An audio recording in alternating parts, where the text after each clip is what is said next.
Good day, everybody.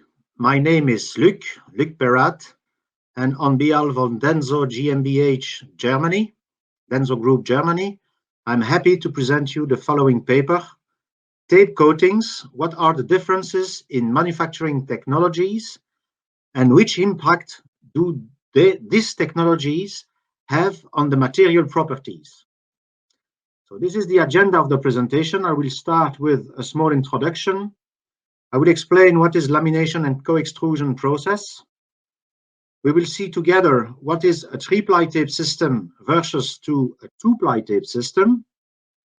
For a three-ply tape system, I will explain why co-extruded and asymmetrical system is the best selection. We will compare some material properties, and we will see together how to simply test co-extrusion or lamination process. I will finish with some long-term experience with three-ply co-extruded tapes and finish with conclusions. Let's start with the introduction. So tapes are different in various aspects. Can be the material. Typically, we see tapes with PVC and bitumen, and we see also tapes with polyethylene butyl rubber. Can be also the structure, the two-ply tape versus to the three-ply tape. Two-ply means two layers of materials, and three-ply is three layers of material. The composition of the three-ply tape system, it can be symmetrical or asymmetrical. The production technologies can be lamination or co-extrusion. So you understand that a tape is always different from another. Let's have an understanding of the lamination and co-extrusion manufacturing process. So what is the objective of manufacturing of lamination is to bond different layers of material together. We could use a glue, like it is explained in this drawing, the green layers. But in the reality, we are not using glue to manufacture tapes. We are using lamination or co-extrusion process, and there is no glue between the different layers. So what is lamination? There are three technologies in lamination, but in all of those technologies, there is always at least one layer which is cooled down and is covered by another layer. Let's see some examples, the three examples. So here we have one layer which is extruded and which is poured on a solid film. Another technology consists of pressing and heating different solid films. And the last technology is pouring a liquid on a cold solid film. The principle of real co-extrusion. With co-extrusion, we are working with melt streams. So each melt stream is coming from its own extruder. And each stream will go through a common die. So let's take an example of a three-layer system.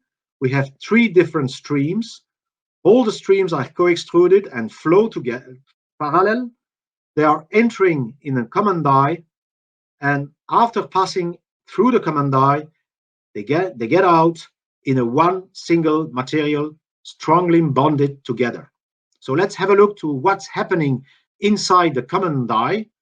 So the three flows are coming inside, and once they are inside, they start to intermingling to each other.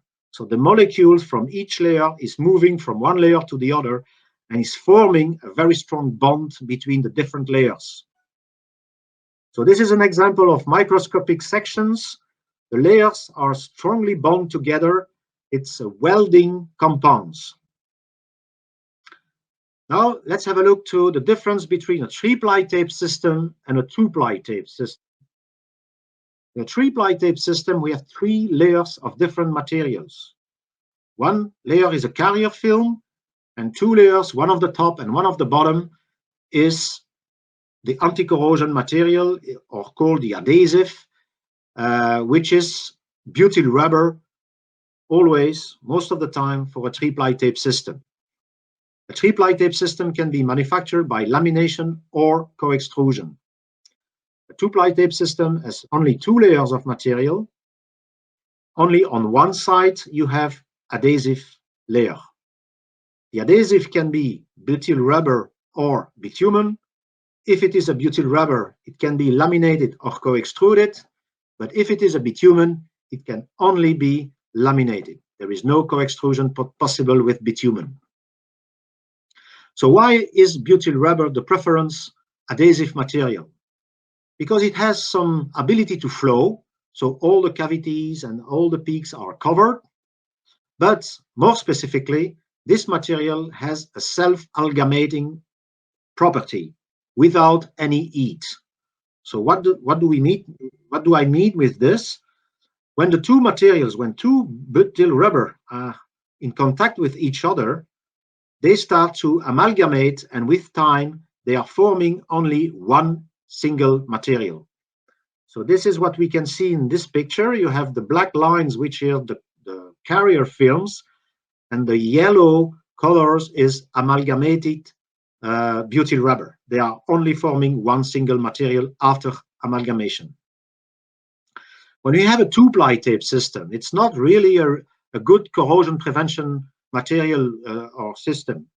And the reason are because we have the formation here of a very weak connections between two layers of tapes, and we have a micro channels which appear here, which is in fact a path possible for moisture and oxygen.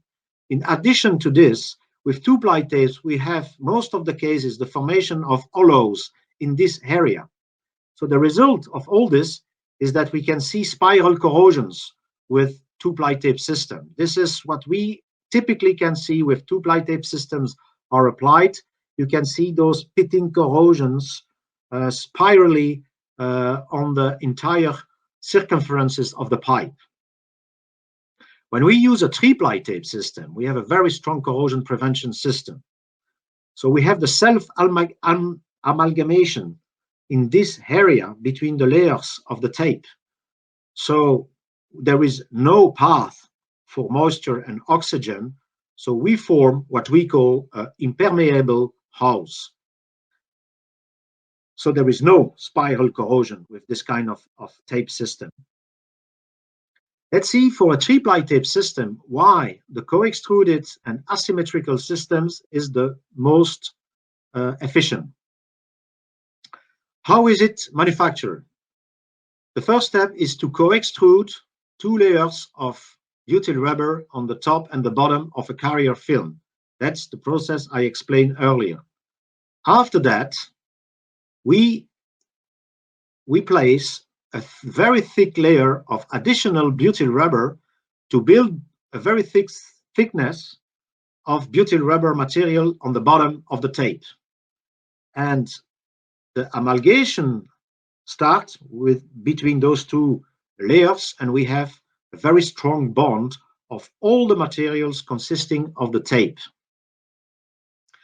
Now the asymmetrical structure, which is this structure, we have much more material on the bottom compared to the top. Why is it the preference? When you have the steel surface, which has typically a profile SA2.5, we have a lot of peaks and hollows. With an asymmetrical system, we have the best coverage compared to a symmetrical systems where much less anti-corrosion material is in direct contact with the steel. We have a high risk of unprotected peaks or unprotected hollows. Comparison of some basic properties for tapes. One of the most important properties of tape is the layer-to-layer adhesion. When we have a co-extruded system and we apply a pull force to test the adhesion between two tapes layer, we typically have a cohesive failure inside the butyl rubber.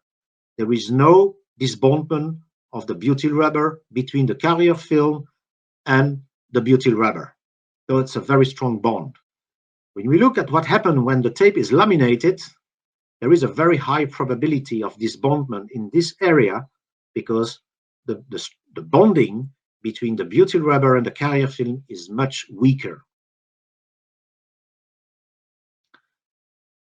So let's see an example. So this is a three-ply tape co-extruded butyl rubber tape, which has been tested, layer-to-layer test, and you can see here the cohesive failure inside the butyl rubber. The bond was so strong that the tape, the polyethylene, started to elongate. When the same test is carried out with a two-ply laminated, for example, bitumen PVC tape, we have a lot of delamination of the bitumen from the PVC carrier film. So it's a very weak point. The adhesion between the two layers is much less.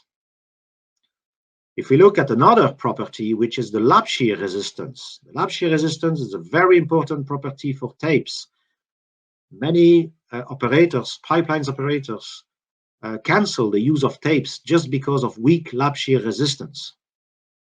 So in this property, we apply the pull force horizontally to the two tapes.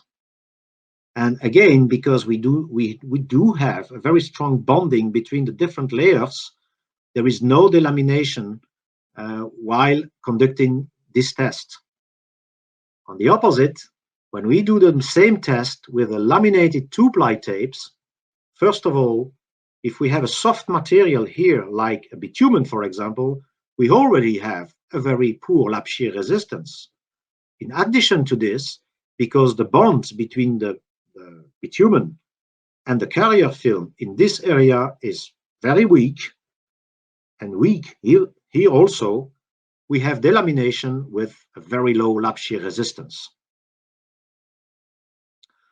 So the consequences of a poor lap shear resistance is to have protection, corrosion protection, which have failure like this or like that. So we have a lot of wrinkles, for example, on these pipelines, or a lot of wrinkles at the 4 o'clock and 8 o'clock position on this pipe. How can you simply test and know if a tape has been co-extruded or laminated? There is a test which is called the patrol immersion test. So the idea is to immerse a two-ply or a three-ply tape system for a minimum of 2 hours in a cup of petrol. Can be a coffee cup, it's a small cup. So the piece of tape is just immersed for a couple of hours. After that period of time, the tape is removed, and with a spatula or a small knife, you try to remove the residual thickness of adhesive. If this residual thickness is really easy to remove, and the carrier film is very smooth and glossy, like it is on this picture, it's a laminated tape. In the opposite, if it is very difficult to remove the residual thickness of adhesive, or you need a very strong mechanical device to do that, it's clearly a co-extruded tape. So everybody can easily test in his office. You don't need to have a big laboratory to this kind of test. I would like to share with you some experience with DENSO and Densolene co-extruded three-ply tapes. One of the experience we had is this case study, a pipeline operating by Energinet Bayern. The pipeline has been installed in 1976, and three-ply co-extruded three-ply PE butyl rubber tapes has been applied for the field joints coating. And in 2015, the pipe has been excavated. So after 39 years in operation, there was no failure, no corrosion. The tape was in perfect shape after 39 years. And there was a peel strength adhesion test conducted. It was a very high peel strength. The minimum value recorded was 1.8 Newton by millimeter, which is much higher than what any standard is requesting for. And it was a cohesive break, so meaning that still the adhesive or the butyl rubber was still strongly sticking to the pipe. Another example is Gascade Transport in Germany. The pipe is constructed in 1992. The same co-extruded three-ply tape has been applied. 20 years later, excavation and assessment. No corrosion, no failure. The tape was in perfect shape. The peel strength was even much higher. And there was still a residual thickness of butyl rubber on the pipe, and you can see here they measure still more than 300 microns of residual thickness on the pipe after peeling. So the conclusion is, when you use a real co-extruded 3-ply tape with butyl rubber, we have a self-amalgamation, making a hose type coating, no penetration of oxygen or water. There is no spiral corrosion, as we used to see with 2-ply tape system. There's a best steel coverage because it's asymmetric. It has a very strong layer-to-layer adhesion. There's a very high lap shear resistance. There is no wrinkles. So very high soil stress resistance. It has the highest long-term expectancy, which has been tested for decades through certified laboratories like DVGW. And as far as we know, it's the coating system which has the longer proven track record in the field. So I thank you for your attention, and I will be happy to answer to your questions. Thank you.